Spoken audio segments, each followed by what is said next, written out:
Alumnos, ¿cómo están? Nuevamente nos vemos para la clase de núcleo y genética.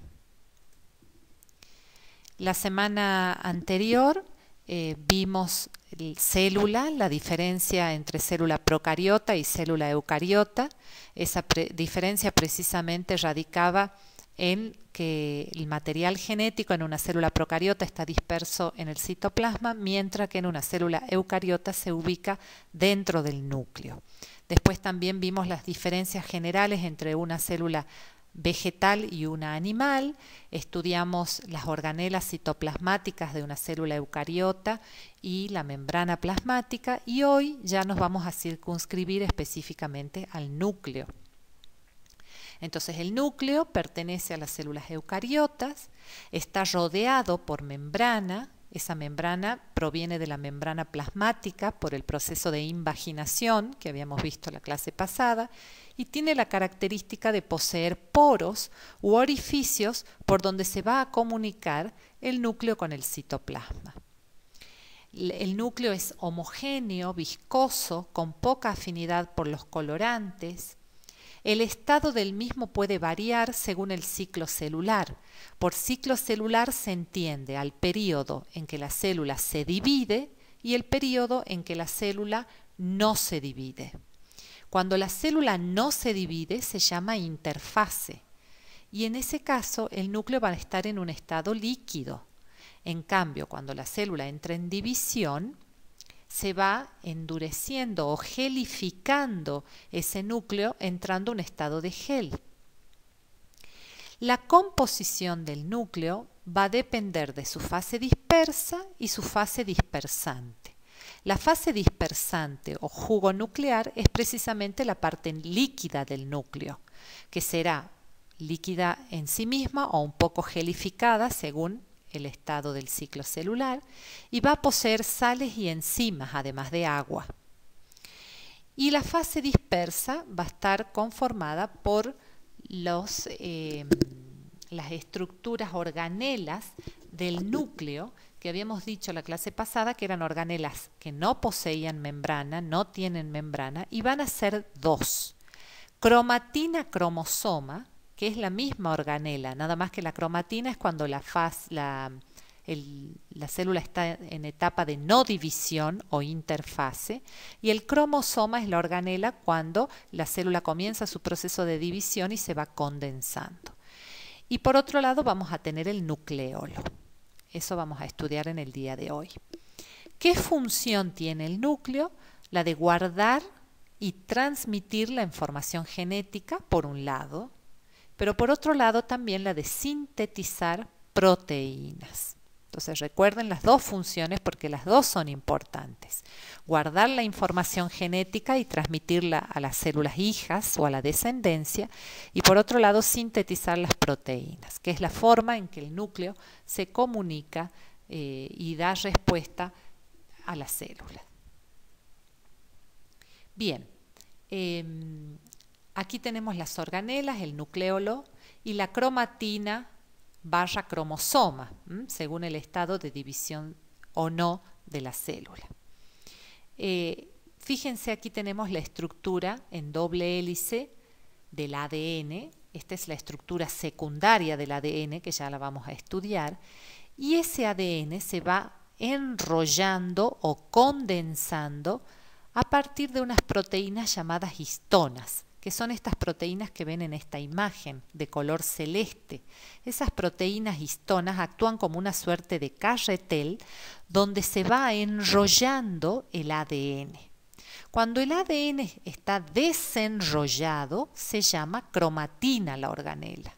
Y cuando el ADN comienza a enrollarse, y es más, esas histonas se empiezan a acercar, como a amontonar para que se enrolle todavía más, aparece esta forma como en por o X, que es la organela cromosoma. Eso nos está indicando que la célula está en estado de división celular. Este es otro esquema donde vemos la carioteca o membrana nuclear, que acuérdense ustedes provenía de la membrana plasmática, o sea que tiene la misma estructura que vimos la clase pasada de emparedado o sándwich de Dabson y Danieli, con los fosfolípidos, un poquito de colesterol, las proteínas intrínsecas, extrínsecas, etcétera, pero que tiene la presencia de poros que le permite al núcleo comunicarse con el citoplasma. Esto que ven como panal de abeja es la cromatina cuando la célula está en interfase, y cuando comienza la condensación que hablábamos, se va enrollando en esas histonas el ADN y aparece la estructura como en por o X, que es el cromosoma.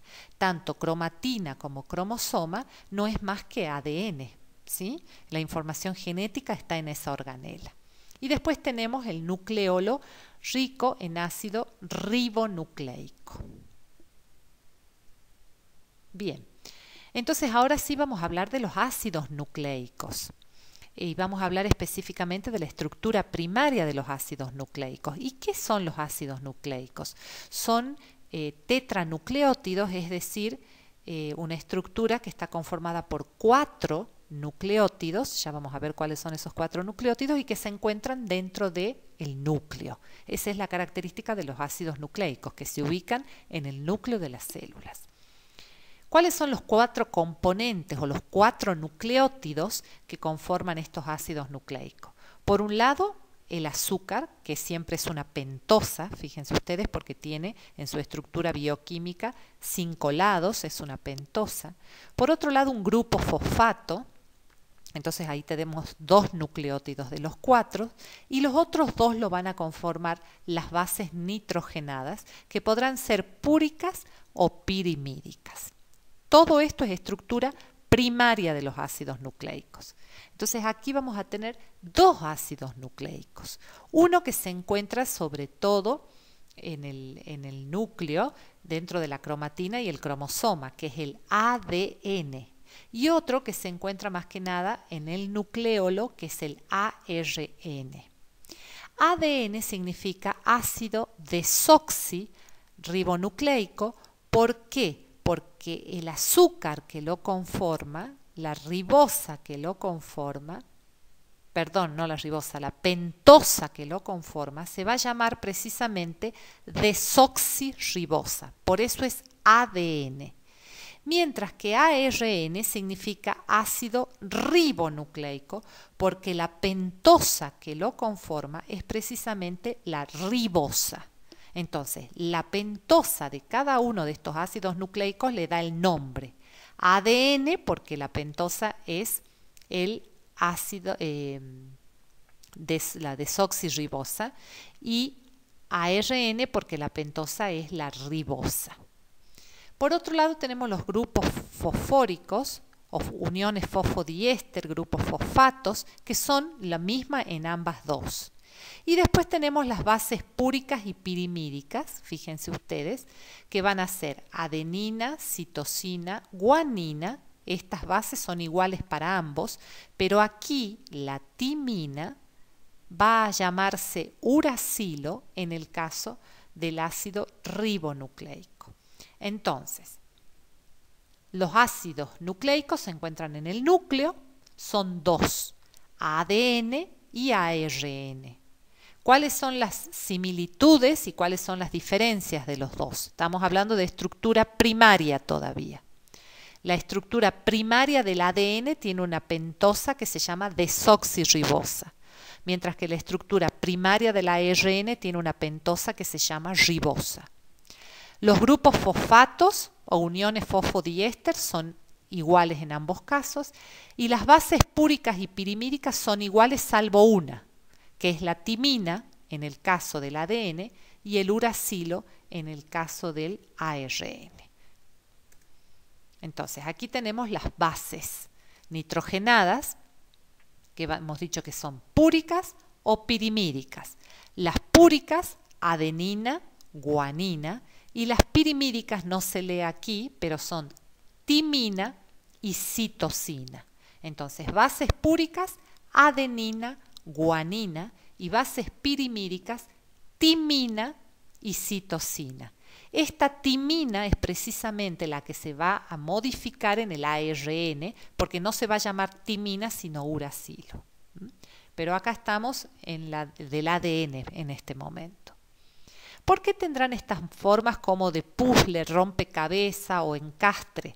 Precisamente porque estas bases se tienen que complementar de manera específica. A eso se le llama complementariedad de las bases. ¿Cómo es esto? Fíjense, esto que ven acá es la pentosa. En este caso estamos en ADN, va a ser la desoxirribosa. Esto que ven acá son los grupos fosfatos. Son dos de las estructuras de los tetranucleótidos. Las otras dos estructuras son las bases púricas y pirimídicas. Pero esas bases se tienen que unir de una manera específica, no caprichosa. La adenina siempre se tiene que unir con la timina y la citosina con la guanina. No puede unirse adenina con guanina o timina con citosina. Eso no puede pasar. La combinación siempre debe ser como la imagen que están viendo en la pantalla. De ahí que tenemos una mnemotecnia. ¿Qué significa mnemotecnia? Una ayuda a memoria. La mnemotecnia que se usa mucho para este caso es la de mencionar a dos personajes famosos del tango, como Carlos Gardel y Aníbal Troilo. Y ustedes me dirán, ¿qué tiene que ver el tango y estos personajes con la complementariedad de las bases? Precisamente para usarlo de ayuda a memoria. Aníbal Troilo, vamos a decir que comienza con A, su inicial, y la del apellido con T, Aníbal Troilo. Esto quiere decir que nos tenemos que acordar que cada vez que pongamos adenina, la complementariedad tiene que ser timina, Aníbal Troilo. También puede decir Troilo Aníbal, es decir, puedo decir timina primero, adenina después. Eso sí puedo cambiar, pero no puedo cambiar el nombre en el ejemplo del cantante. Es Aníbal Troilo o Troilo Aníbal. Lo puedo llamar primero por el nombre o por el apellido, pero siempre Aníbal va a tener que ser Troilo y Troilo va a tener que ser Aníbal para hablar de esa persona. Lo mismo pasa con este duplete. Siempre tiene que ir la adenina con la timina o la timina con la adenina. Y Carlos Gardel lo usamos para la letra inicial de citosina y guanina. Como ayuda a memoria, Carlos Gardel. Citosina siempre tiene que ir con guanina o guanina con citosina. Es lo mismo que yo diga Carlos Gardel o Gardel Carlos. Lo que no puedo hacer es decir Carlos Troilo o Aníbal Gardel. Eso no puedo, porque estoy hablando de personas que no son. Lo mismo pasa con la complementariedad de las bases. Solamente se pueden combinar adenina con timina o timina con adenina, citosina con guanina o guanina con citosina. No se pueden complementar de otra manera. Entonces, lo que acabamos de ver hasta recién es la estructura primaria de los ácidos nucleicos. Lo que estamos viendo a continuación es la estructura secundaria. Y aquí es donde Watson y Crick descubren la doble hélice en el caso del ADN, es decir, del ácido desoxirribonucleico. Esto fue en el año 1953 y por lo cual recibieron el premio Nobel. Entonces, ¿qué es lo que vemos en esta imagen? Esto que ven de amarillo, eso que ven de amarillo es la pentosa, que en este caso es la desoxirribosa. Luego ven como una suerte de escalones o peldaños. Esas son las bases púricas y pirimídicas, pero que deben tener la complementariedad que habíamos dicho. Adenina con timina o timina con adenina, citosina con guanina o guanina con citosina. Y en el medio, ese espacio que ustedes ven en el medio, lo van a ocupar los puentes de fosfatos. Entonces así tenemos la estructura en doble hélice del ácido desoxirribonucleico o ADN. Ahora, el ADN de cada especie siempre es igual. Por eso nosotros con el ADN podemos saber si estamos hablando de un humano, de un mono, de un perro, porque el ADN es específico de cada especie. Ahora, eso en el general. En lo específico, cada ADN va a ser propio de cada ser o individuo, porque precisamente es como el DNI interno de la persona. Es lo que me dice, esta soy yo, este sos vos. Y conocer esto es fundamental. Por ejemplo, para medicina legal, para saber si alguien, por ejemplo, que cometió una violación, el material biológico que se obtenga de esa violación, el material genético que se obtenga va a determinar quién es si el imputado es o no culpable. O también, por ejemplo, para los juicios de filiación. Para los juicios de filiación, lo mismo. Para determinar quién es, si un determinado niño es hijo del padre al que están diciendo que es o no. Entonces, para todo eso es importante conocer el ADN específico. ¿Y qué es lo que va a determinar ese ADN específico? Precisamente la secuencia de las bases. Por ejemplo, yo puedo tener en mi secuencia adenina, timina, timina, adenina, adenina, timina, timina, adenina, citosina, guanina. Uno de ustedes puede tener citosina, guanina, adenina, timina, guanina, citosina, timina, adenina. Otro puede tener citosina, guanina, guanina, citosina, citosina, guanina, adenina, timina. Entonces, esa complementariedad diferente, siempre el duplete tiene que ser como les dije, pero la complementariedad diferente es lo que va a hacer que cada uno sea un individuo único. El único que va a tener un ADN exactamente igual a otro ser es el gemelo. Bien, entonces, en la estructura secundaria vemos que el ADN tiene esa doble hélice, mientras que el ARN es monocatenario, es decir, tiene una sola hélice. Entonces, esa es otra de las diferencias que hay entre el ADN y el ARN. En su estructura secundaria, el ADN presenta una doble hélice, mientras que el ARN presenta una sola hélice. Bien, habíamos dicho que las funciones del núcleo eran dos. Una, la de almacenar y transmitir la información genética, y otra, la de la síntesis proteica. Bueno, ahora vamos a hablar precisamente de esta función, de la síntesis proteica. Y para eso vamos a hablar del fenómeno de la transcripción. ¿Y qué es la transcripción? Precisamente es cómo el ADN se va a transformar gracias a una enzima que es la ARN polimerasa en un ARN mensajero.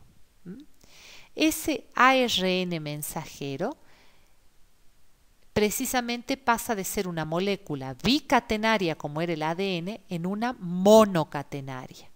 Por otro lado va a cambiar la pentosa. Aquí la pentosa era la desoxirribosa, aquí va a ser la ribosa.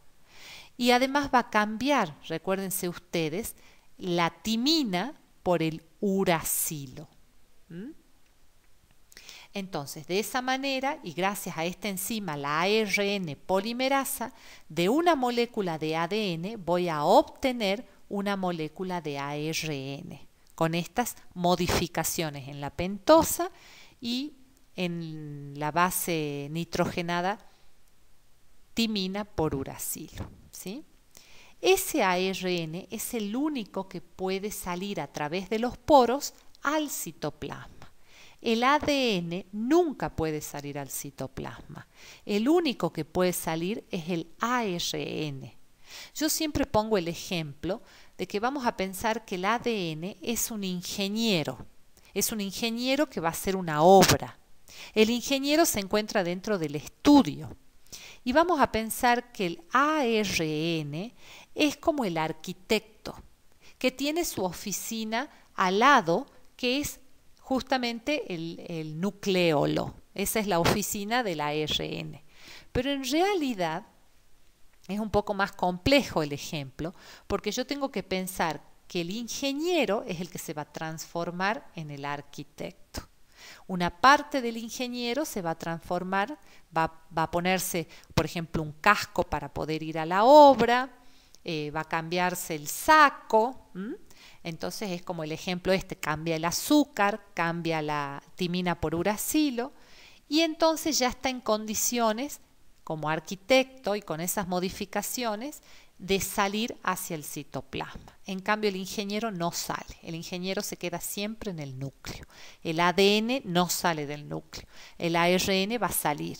Pero este ARN, este arquitecto en nuestro ejemplo, se va a llamar ARN mensajero. ¿Y por qué se llama así? Porque precisamente lleva el mensaje de lo que quiere decir el ADN al citoplasma.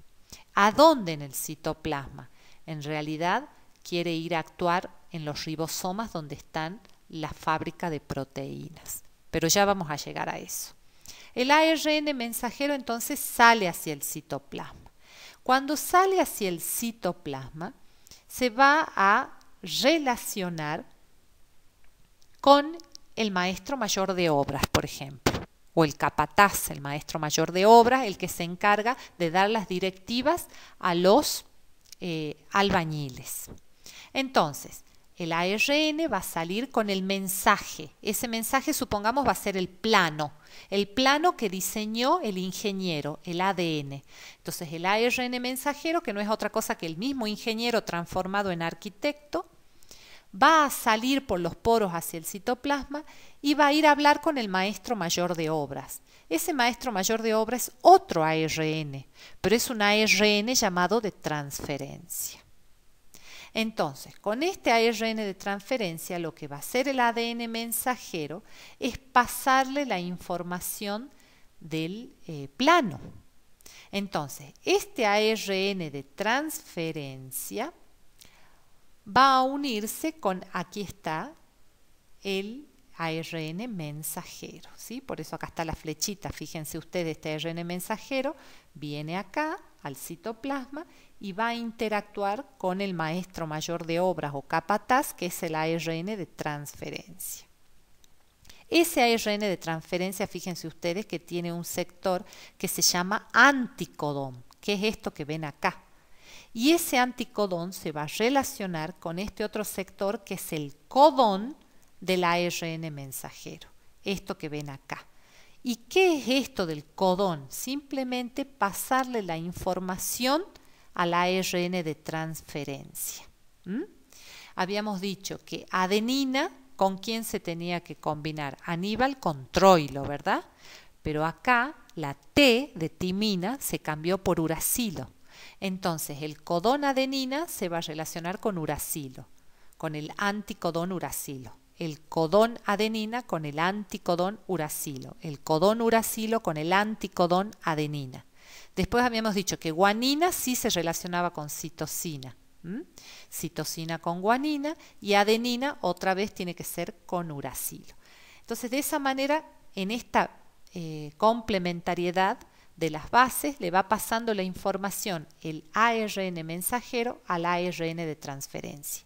Y este ARN de transferencia, por otro extremo, lo que va a hacer es que se sinteticen proteínas. Todo esto ocurre en lo que se llama el ARN ribosómico. El ribosoma, que es esta estructura que ven acá, es precisamente donde van a estar los albañiles sintetizándome las proteínas. Entonces el ribosoma sería el albañil y las proteínas serían los ladrillos que los albañiles van a ir poniendo según el mensaje que les dice el maestro mayor de obra que les trajo el arquitecto del plano del ingeniero. Espero haber sido clara con la explicación. Entonces ahí tenemos los ribosomas. Esta es una fotografía de una foto de microscopía electrónica donde se ve la ultraestructura de los ribosomas. Recuerden que los ribosomas tenían precisamente esta forma como de palitos de bowling, y esto que ven rojo en el medio no es otra cosa que el ARN mensajero que está pasándole la información al maestro mayor de obra, y el maestro mayor de obra, que es el ARN de transferencia, por un lado se relaciona con el mensajero y por el otro lado con el ribosoma para que los albañiles formen las proteínas que tenían que formar. Ahí teníamos la estructura del ribosoma con la subunidad mayor, la subunidad menor, que en total es de 80 Sverberg, entre las dos. Sverberg es una unidad de medida que se utiliza mucho para esto, y el 80 Sverberg pertenece a los ribosomas de células eucariotas, porque los de células procariotas son más pequeñitos. Bien, perfecto.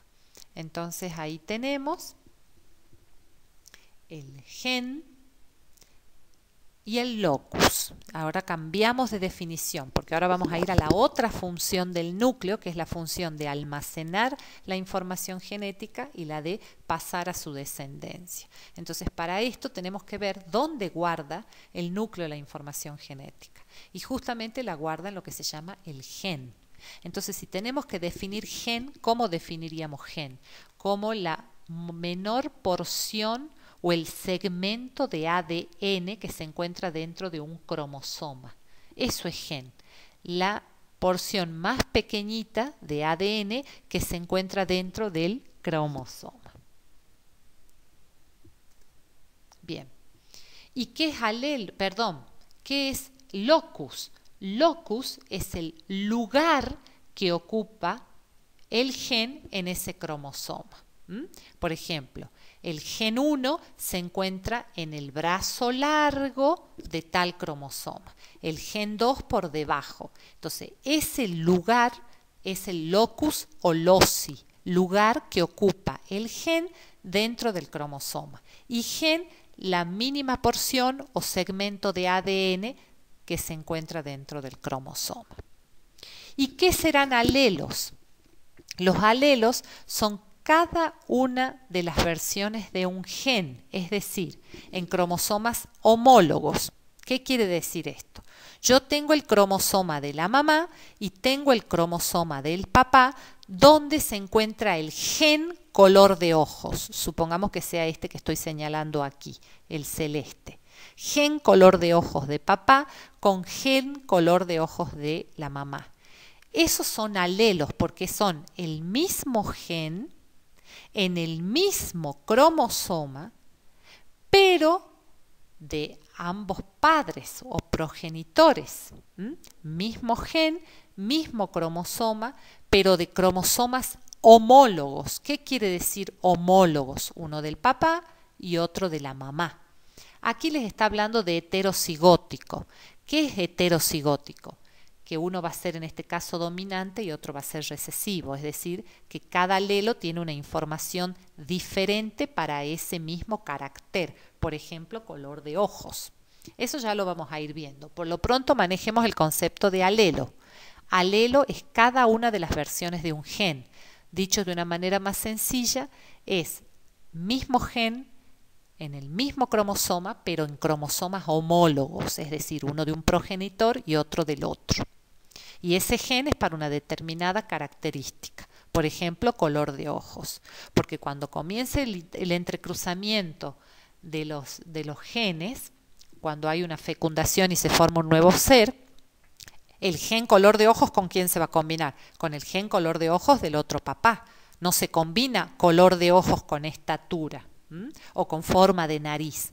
Cada gen se va a combinar con su par del otro progenitor. Esos son alelos, mismo gen, en el mismo locus, en el mismo lugar, en el mismo cromosoma, pero de cromosomas homólogos, es decir, uno de cada progenitor.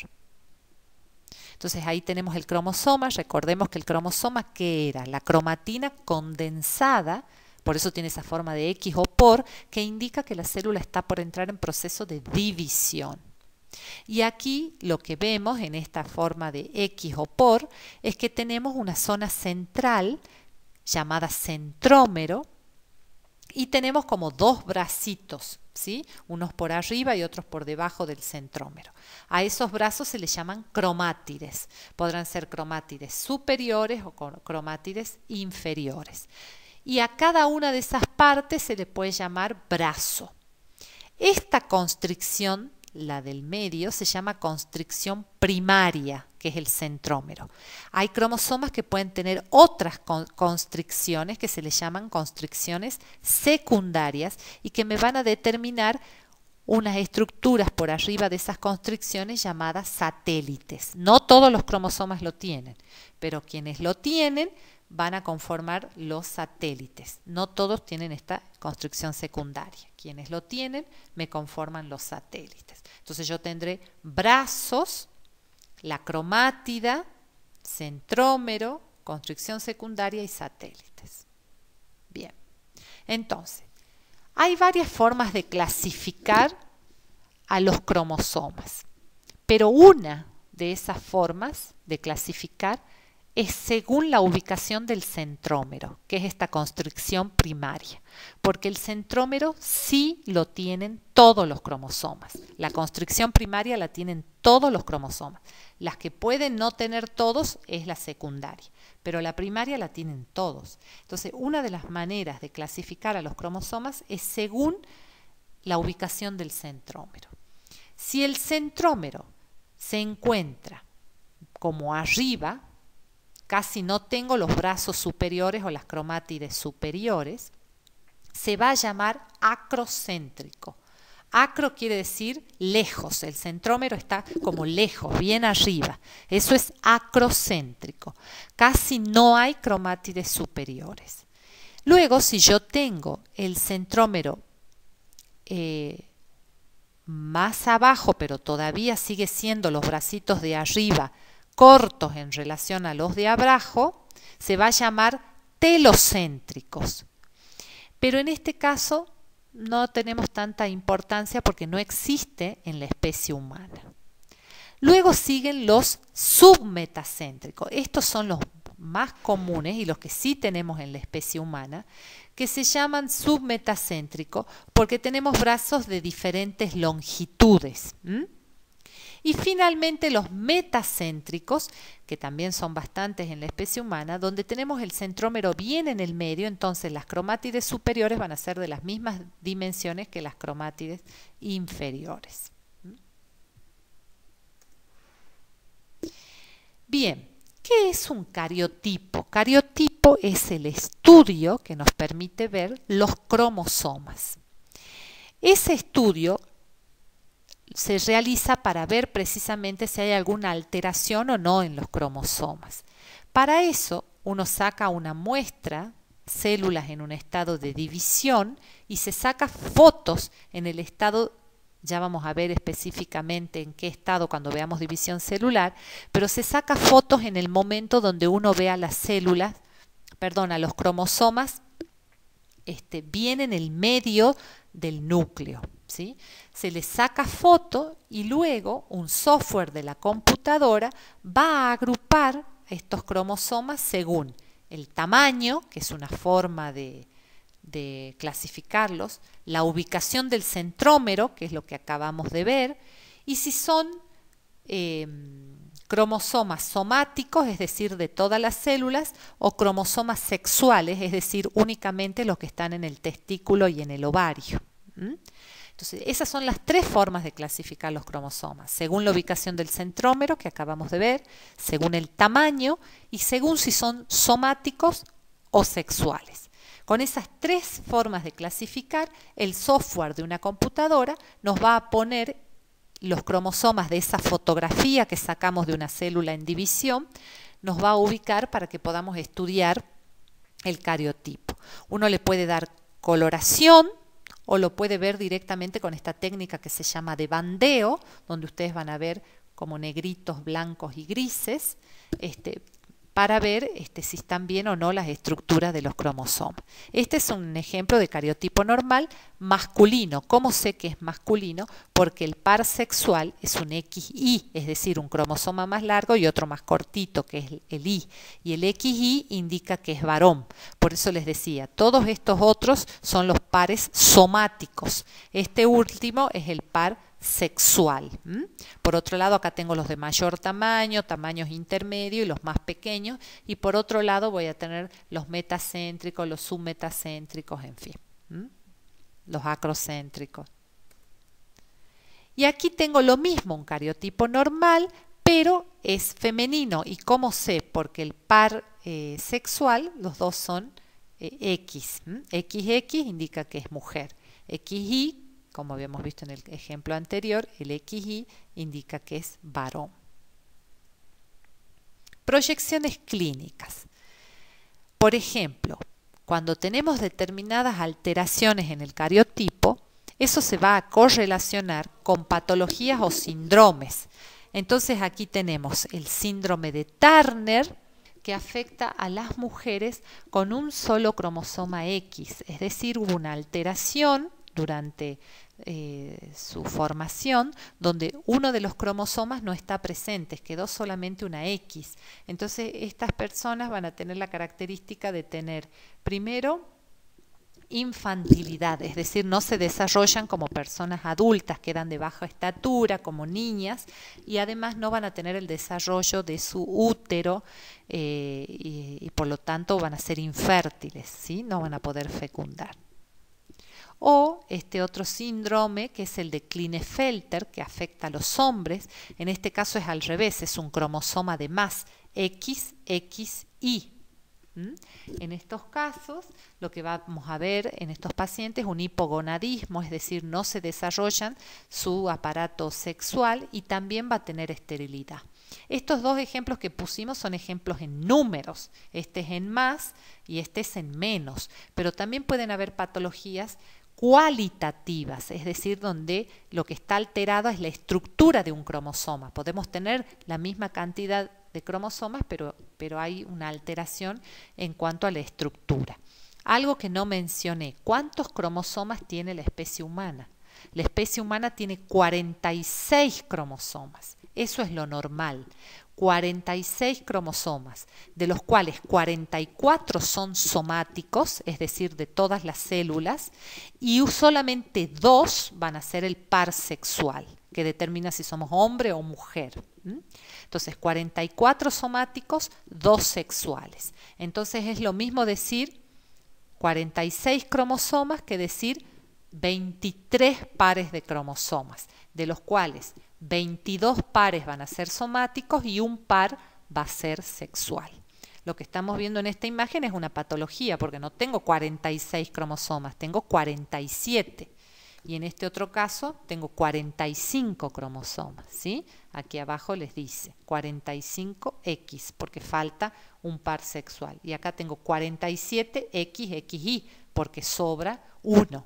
Pero como les decía, estas son patologías cuantitativas, de cantidad, pero también puedo tener alteraciones cualitativas, es decir, en la estructura de alguno de los cromosomas. Entonces yo puedo tener 46 cromosomas, o sea, el número es normal, pero tengo una alteración en la forma de alguno de ellos.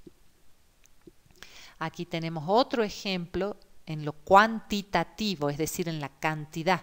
El famoso síndrome de Down o mongolismo. ¿Por qué se llama así? Porque los rasgos de quienes padecen esta patología son como los de la raza mongola.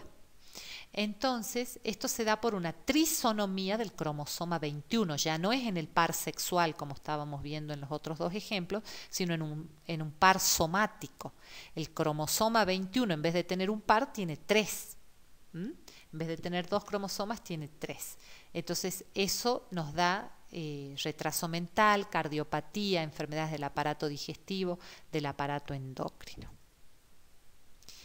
Bien, y ahora vamos a hablar un poco de la historia de Gregor Mendel o Gregorio Mendel. ¿Quién fue Gregorio Mendel? Era un monje benedictino, pero que también era biólogo. Y él establece las leyes de Mendel. ¿Por qué? Porque como biólogo se dedicaba al entrecruzamiento de guisantes, lo que sería para nosotros como arvejas. Y a través de ese estudio estableció lo que se llama las leyes de Mendel. Leyes son todas aquellas teorías que no se pueden refutar, que ya están súper comprobadas, entonces pasan a llamarse leyes. Porque antes de verlas a estas leyes, veamos un poquito este ejemplo. Ahí tienen las famosas arvejas o guisantes con las que él trabajaba. ¿Qué es lo que él veía? Que si él cruzaba arvejas distintas o guisantes distintos, verdes por ejemplo con amarillo, notaba que el amarillo, en la descendencia, la mayoría eran amarillos, como que el amarillo era dominante. Y en relación a lo liso y a lo rugoso, era dominante lo liso. Es como que combinando estas dos arvejas o guisantes, la descendencia tenía características de una más que de la otra. Entonces ahí empieza a hablar él de la dominancia y la recesividad. Y entonces determina las tres leyes de Mendel. La primera ley de Mendel es la ley de la uniformidad. ¿Y qué dice esta ley? Que de la cruza de dos homocigotas, ¿qué quiere decir homocigotas? Que los alelos, ¿se acuerdan lo que eran los alelos? Mismo gen, mismo lugar, en el mismo cromosoma, pero de cromosomas homólogos de cada progenitor. Lo que les dice que dos homocigotas, ¿qué quiere decir? Que ambos progenitores tienen que tener el mismo gen. Por ejemplo, color de ojos. Ambos tienen que ser de información de ojos celestes. Los dos son homocigotas porque tienen la misma información. O ambos son de ojos oscuros, ambos progenitores. Por ahí con los ojos oscuros es un ejemplo un poco más complejo porque a veces puede ser ojos oscuros, pero genéticamente ser heterocigota. Entonces por ahí prefiero que dejemos el ejemplo de los ojos claros. Para ser ojos claros, como son el ojo claro es un carácter recesivo, sí o sí tiene que tener del otro lado ese mismo carácter para que se pueda expresar. Entonces supongamos homocigotas porque tienen la misma información genética. Los dos son de ojos claros, tanto el papá como la mamá. Los descendientes de la primera generación, ¿qué van a ser? Todos iguales, todos van a ser de ojos claros. ¿Por qué? Porque sus padres son homocigotas. Ahora, la segunda ley dice la de la segregación o separación de los caracteres. ¿Y cómo es esto? Un alelo por cada progenitor. Es decir, ¿qué pasa si hay una combinación ahora donde uno es ojos oscuros y el otro es ojos claros? Entonces uno va a ser dominante y otro va a ser recesivo. Lo que va a pasar es que cuando se combinen estos dos progenitores, los genes de estos dos progenitores, ahí sí yo puedo tener algunos que sean de ojos claros y otros que van a ser de ojos oscuros, porque son de distinta información genética. A eso se le llama heterocigota. Entonces, homocigota, misma información genética. Y de dos homocigotas, todos los descendientes de la primera generación van a ser iguales. Eso dice la primera ley. La segunda ley de la segregación o separación de los caracteres dice que ya no van a ser todos iguales. Ya va a depender de quién sea dominante y quién sea recesivo. Y la tercera ley, que habla de la independencia de los caracteres, dice que cada carácter puede ser dominante o recesivo, pero para ese carácter. Es independiente de otro carácter. Ejemplo, yo puedo ser dominante para color de ojos, pero el padre de mis hijos puede ser dominante para estatura. No es que yo voy a ser dominante para todo o él dominante para todo. Para cada carácter vamos a tener independencia de dominancia y recesividad. Entonces vamos a empezar a manejar el glosario propio de la genética. Entonces vamos a hablar de lo que se llama homocigota o puro. Acabamos de decir, homocigota es aquel que en su información genética tiene la misma información, un progenitor en relación al otro progenitor. Eso es homocigota. Heterocigota o híbrido es aquel que tiene diferente información genética de cada progenitor. Dominante es aquel carácter que, como el nombre lo dice, va a dominar o a tapar al otro. Y el que se deja dominar es el recesivo, precisamente, porque es un carácter más débil. Solamente se puede expresar si el otro progenitor también es recesivo, pero si es dominante, va a predominar el dominante. Genotipo es la información genética que se guarda dentro del ADN. Fenotipo es la expresión de esa información genética. y en ese fenotipo depende mucho lo dominante. Es decir, yo genotípicamente puedo tener un gen color ojos oscuros de mi mamá y un gen color ojos claros de mi papá. Entonces yo genéticamente soy una heterocigota o híbrida, porque tengo una información de mi mamá y una información de mi papá diferente. Ahora, ¿cómo me voy a expresar? ¿Qué color de ojos voy a tener? Eso se llama fenotipo. ¿Cómo se expresa mi genotipo? En este caso, ojos oscuros. ¿Por qué? Porque el color oscuro es dominante sobre el color claro. Alelos, ya habíamos dicho, misma información genética, de mismo gen, el mismo locus, el mismo cromosoma, pero de cromosomas homólogos, uno de cada progenitor. Cromosomas homólogos es eso, el cromosoma de cada progenitor, el mismo, pero uno del papá y otro de la mamá. Bien, nuevamente ahí tenemos las distintas posibilidades de combinaciones según las leyes de Mendel. Y ahora sí pasamos a la división celular. La división celular es el proceso por el cual de una célula se obtienen células hijas. Pero esa división va a depender si las células que se están dividiendo son células somáticas o células sexuales. Las células somáticas son todas las células del cuerpo, las del sistema nervioso, las de la sangre, las del tubo digestivo, las de los vasos sanguíneos, músculos, todas esas son células somáticas. El aparato respiratorio, el aparato urinario, toda la piel, todo eso es células somáticas. Las únicas células sexuales son el óvulo y el espermatozoide. Entonces, el proceso de división de las células somáticas se llama mitosis y el proceso de división de las células sexuales se llamará meiosis. ¿Y qué es la mitosis? Es la división por la cual de una célula madre voy a obtener dos células hijas idénticas a la célula madre, con la misma cantidad de cromosomas. Si la madre tenía 46 cromosomas, las dos células hijas, cada una de ellas va a tener 46 cromosomas. Mientras que la meiosis, que como dijimos solamente se da en las células sexuales, en realidad yo voy a tener dos tiempos. Este es de un solo tiempo. Acá yo voy a tener dos tiempos. Una que es reduccional y se llama meiosis 1. Esa meiosis 1 me da dos células hijas, pero con la mitad de los cromosomas de la madre. Si la madre tenía 46 cromosomas, estas células hijas van a tener cada una 22. ¿Por qué es esto? Precisamente porque esta célula sexual se tiene que encontrar con la otra célula sexual, es decir, el óvulo se tiene que encontrar con el espermatozoide para formar un nuevo ser. Y cuando se unan estos dos, el nuevo ser tiene que volver a tener los 46 cromosomas, 23 del papá y 23 de la mamá, porque si no, va a tener 46 por 2, entonces ya no va a ser especie humana.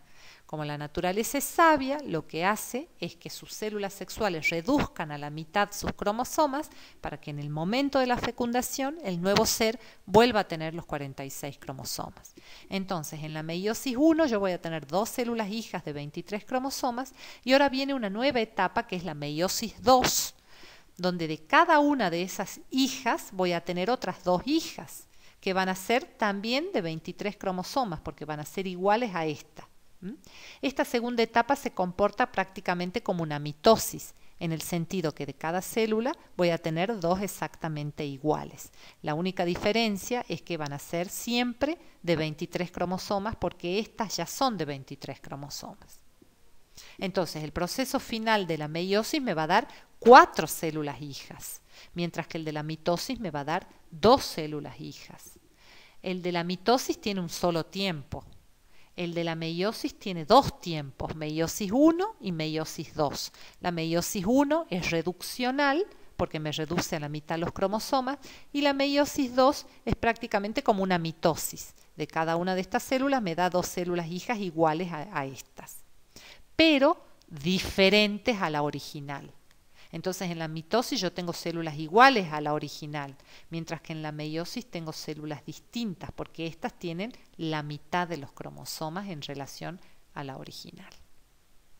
Es un proceso mucho más largo y más complejo, el de la meiosis. Bien, y aquí tenemos el ciclo celular, es decir, la división celular y el proceso de no división celular o interfase. Fíjense ustedes, en esta torta o en esta circunferencia, todo esto que estoy señalando aquí, que está entre beige, amarillo y verde, todo eso es la interfase, es decir, el periodo en el que la célula está en no división, no se divide. Aproximadamente el ciclo de una célula es de 24 horas, 23 tengo acá y unita tengo acá, 24 horas, de las cuales 23 es etapa de interfase, o sea que más tiempo pasa la célula en estado de no división. ¿Y cómo tengo la organela con el ADN en ese caso? Como cromatina, ¿sí? Y está más líquida el contenido del núcleo. Mientras que cuando ya llegamos a la etapa de la división celular, se va gelificando el núcleo, se van condensando las cromatinas, entonces ahora sí me aparecen los cromosomas, esas X o pores, y ahí sí voy a tener lo que se llama la etapa de división celular, donde tendré la mitosis o meiosis, según qué célula sea, si somática o sexual. Y esa mitosis va a incluir fases que son del núcleo y una fase que es del citoplasma.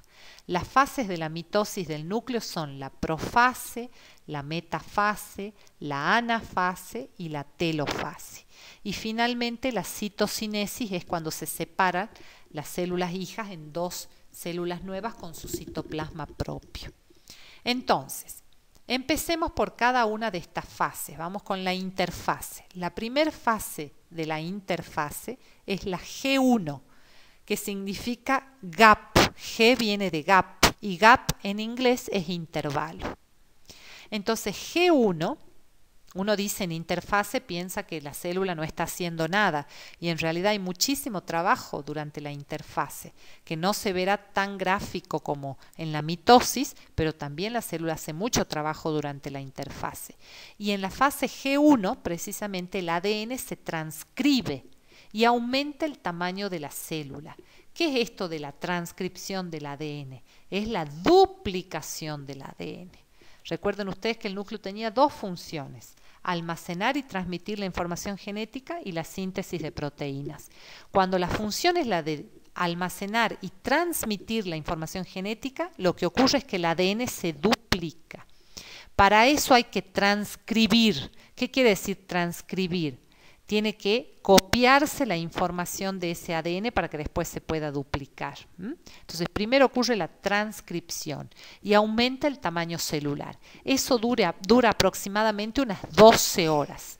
Luego viene sí la fase de duplicación propiamente dicha del ADN, donde se duplica por entero el material genético para que pase esa información a las células hijas. Esa es la fase S, donde S viene de síntesis de un nuevo ADN y dura 7 horas. Luego viene el intervalo G2, que dura 4 horas y que en este periodo se ultiman los detalles para que preparar todos los componentes de la división celular. Y entonces ahora sí viene la mitosis, que ocupa solamente 1 hora de todo el ciclo, donde vamos a tener estas 4 fases dentro del núcleo y la fase que es en el citoplasma, que la vamos a ver ahora a continuación. Entonces M viene de mitosis. Entonces aquí tengo la mitosis, las fases eran la profase, la metafase, la anafase y la telofase. En la profase lo que estamos viendo es que comienzan a condensarse los cromosomas. ¿Se acuerdan los centríolos? Los centríolos eran esas organelas que estaban en el citoplasma, pero cuando venía la división celular se acercaban hacia el polo de los núcleos y desde ahí conforman lo que se llama el uso acromático, que son como una suerte de cordones por donde van a poder circular los cromosomas. Entonces aquí en la fase de metafase tengo los cromosomas bien en el medio, a ese se le llama la placa ecuatorial y ese es el momento donde precisamente uno puede sacar la fotografía que yo les decía para el estudio llamado cariotipo. Y la sustancia que se utiliza para detener la división celular en metafase, que es cuando los cromosomas están en la placa ecuatorial, es la colchicina. Esa es la droga que se usa para poder detener en metafase la división y sacar la fotografía. Fíjense que en estos hilos, suerte de hilos del uso acromático, como si fuese que enhebradas piezas de un collar, van a circular los cromosomas. Después viene la anafase. ¿Qué es la anafase? Cuando las cromátides se tironean unas para un lado y otras para otro. Es como si las separaríamos desde el centrómero. Unas cromátides van a ir a un extremo y otras cromátides van a ir a otro, todas por ese uso acromático. Y en la telofase ya voy a tener los dos núcleos, cada una con las células hijas, con el mismo ADN que la original. Y después viene la citocinesis, que es el anillo contráctil que me divide ya los citoplasmas para tener finalmente las dos células hijas. Entonces aquí de nuevo tengo la interfase, donde el núcleo duplica el ADN, aparecen los microtúbulos, después cuando se comienza en profase a condensar la cromatina, aquí tengo la profase, la cromatina continúa enrollándose y superenrollándose, entonces cada vez se van a ver más los cromosomas. La membrana se va rompiendo. En metafase es lo que yo les decía, tenemos en la placa ecuatorial los cromosomas claritos, en la anafase esas cromátides se van separando para cada extremo, en la telofase ya tengo bien mis dos núcleos divididos y en la citocinesis ya el citoplasma. La meiosis es un proceso mucho más complejo que va a tener también profase, metafase, anafase y telofase. Pero como tiene dos tiempos, habíamos dicho la meiosis 1 y la meiosis 2, voy a tener una profase 1, metafase 1, anafase 1, telofase 1 y después voy a tener la 2, profase 2, metafase 2, anafase 2 y telofase 2. Recuérdense ustedes que la etapa 1 es reduccional, me reduce los cromosomas a la mitad, y la etapa 2 se comporta prácticamente como una mitosis, solo que siempre ya con 23 cromosomas. Entonces la descendencia va a ser de 23 cromosomas. Entonces ahí tengo la meiosis 1, la profase 1, que es precisamente ahí donde ocurre el famoso crossing over o intercambio genético entre los pares homólogos. Ahí tengo el quiasma, que es el sitio donde ocurre el crossing over, el intercambio genético, que es el fenómeno más importante de esta etapa de la profase 1. Metafase 1, anafase 1, telofase 1 y luego la 2, ¿sí? Que se comporta como una mitosis.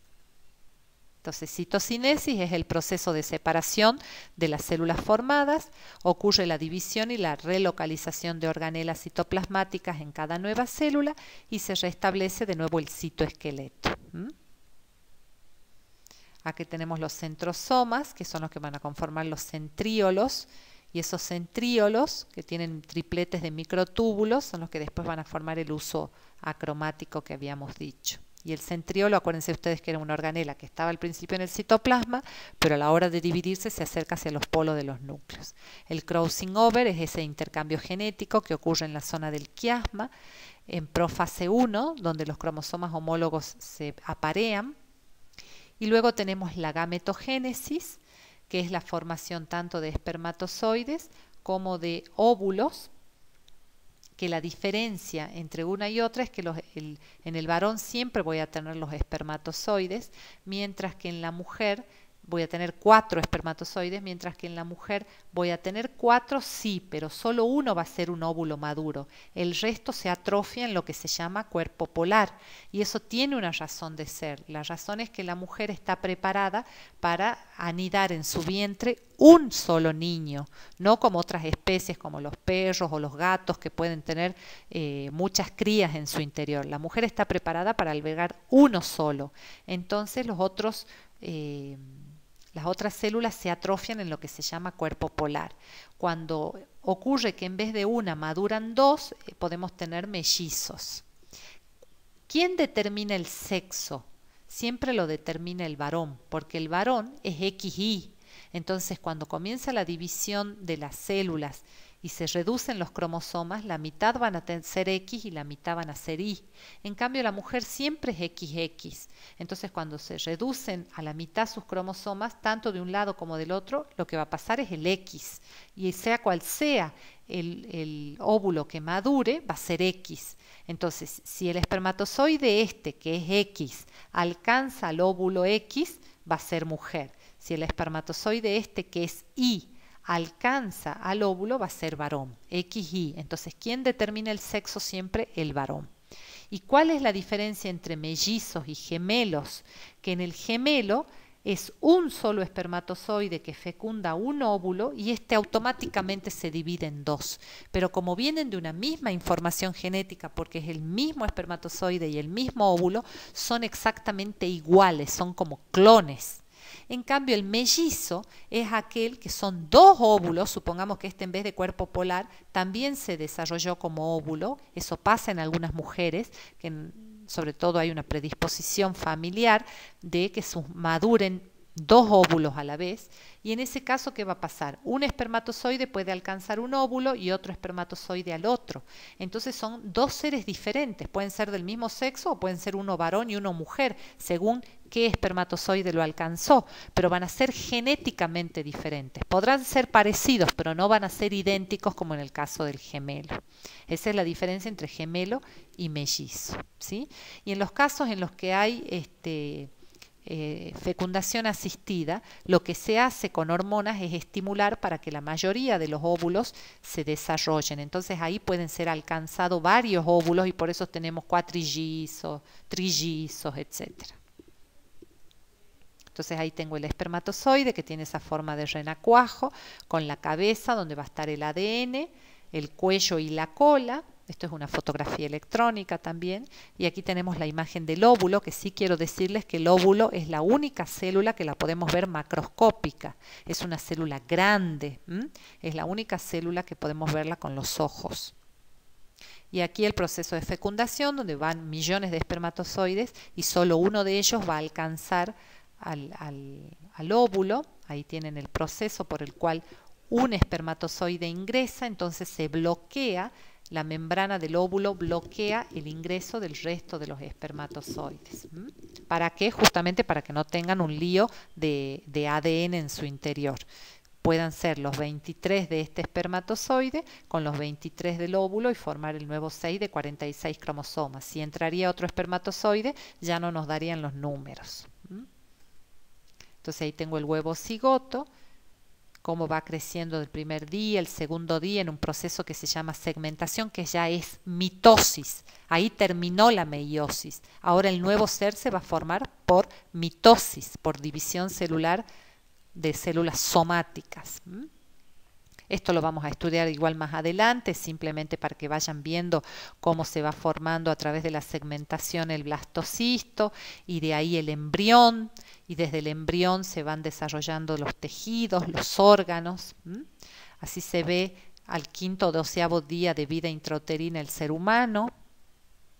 Así se ve en el primer mes de vida. Lo que están viendo aquí es la silueta cardíaca. Esto es lo que va a ser la cabeza, la columna, y este es el cordón umbilical que va a unir a la placenta de la madre que lo va a alimentar. Entonces aquí vamos a decir que esta es la parte dorsal del embrión y esta es la parte ventral o de vientre del embrión. Al tercer mes de vida, fíjense los ojitos todavía muy separados, ya hay esbozo de las manos. ¿Mm? Al quinto y sexto mes, como se ve en una ecografía 3D, ya aparecen inclusive las cejas, fíjense, ya están las uñas. ¿Mm? Y el recién nacido. Y las capas embrionarias, las vamos a mencionar nada más porque esas las vemos en detalle en la clase que viene, van a provenir de tres estructuras del embrión. El ectodermo, que es la más externa de todas, el mesodermo y el endodermo. Del ectodermo salen la piel, específicamente la epidermis y el sistema nervioso central. Del mesodermo el tejido conectivo, el muscular, el corazón y los grandes vasos. Y del endodermo el aparato digestivo, respiratorio, urinario. Bien, aquí tienen la bibliografía, siempre el Tortora Grabowski es el libro de cabecera, pero bueno, también para esta parte podemos recurrir a Biología Celular y Molecular de Robertis, al libro de Curtis. Todos están disponibles en la biblioteca. Y muchas gracias. Hasta la próxima.